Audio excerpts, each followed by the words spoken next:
بسم اللہ الرحمن الرحیم۔ السلام علیکم۔ شعبان میں جو قرآن کی یہ سورت 7 بار پڑھے گا پورا سال وہ لوگوں کے دلوں پر حکومت کرے گا انشاءاللہ۔ نبی پاک صلی اللہ علیہ وآلہ وسلم نے فرمایا، علی تمہاری مثال میری امت میں ایسی ہے جیسی اس سورت کی پورے قرآن میں ہے۔ امیر المومنین حضرت علی رضی اللہ تعالیٰ عنہ نے فرمایا، جس نے صبح کی نماز کے بعد 11 مرتبہ اس سورت کی تلاوت کی گویا اس نے شیطان کی ناک زمین پر رگڑ دی۔ سعد بن ابی مدافع صحابی کی میت پر جب رسول اکرم صلی اللہ علیہ وآلہ وسلم نے نماز جنازہ پڑھی تو جبرائیل علیہ السلام بھی اس نماز میں 70,000 فرشتوں کے ساتھ شریک ہوئے۔ پیغمبر اکرم صلی اللہ علیہ وآلہ وسلم نے جبرائیل امین سے سعد پر نماز پڑھنے کا سبب دریافت کیا تو حضرت جبرائیل علیہ السلام نے جواب دیا، اے نبی، سعد اٹھتے بیٹھتے ہر حالت میں اس سورت کی تلاوت کرتے تھے۔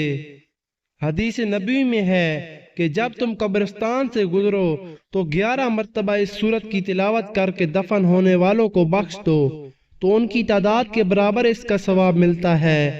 پیغمبر اکرم صلی اللہ علیہ وآلہ وسلم نے فرمایا، ماہ شعبان رحمتوں اور برکتوں والا مہینہ ہے۔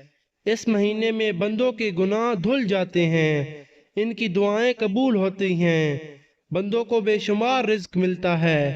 تو آپ اس مبارک خوشیاں دینے والے مہینے میں اس سورت کو لازمی پڑھے۔ روزانہ کسی بھی نماز کے بعد 7 بار یہ سورت پڑھے۔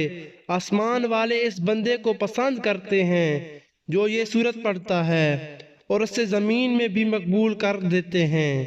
جو شخص یہ سورت روزانہ پڑھتا ہے، کثرت سے پڑھتا ہے، وہ لوگوں کا پسندیدہ ہوتا ہے، لوگ اسے پسند کرتے ہیں۔ نبی پاک صلی اللہ علیہ وآلہ وسلم نے فرمایا، علی تمہاری مثال میری امت میں ایسی ہے جیسے اس سورت یعنی سورہ اخلاص کی پورے قرآن میں ہے۔ آپ صلی اللہ علیہ وآلہ وسلم نے فرمایا، ماہ شعبان میں سورہ اخلاص کی تلاوت کرنی ہے، 7 بار روزانہ اسے پڑھیں، پورا سال آپ اللہ کی رحمتوں میں گزاریں گے اور زمین و آسمان میں رہنے والوں کے پیارے بن جائیں گے انشاءاللہ۔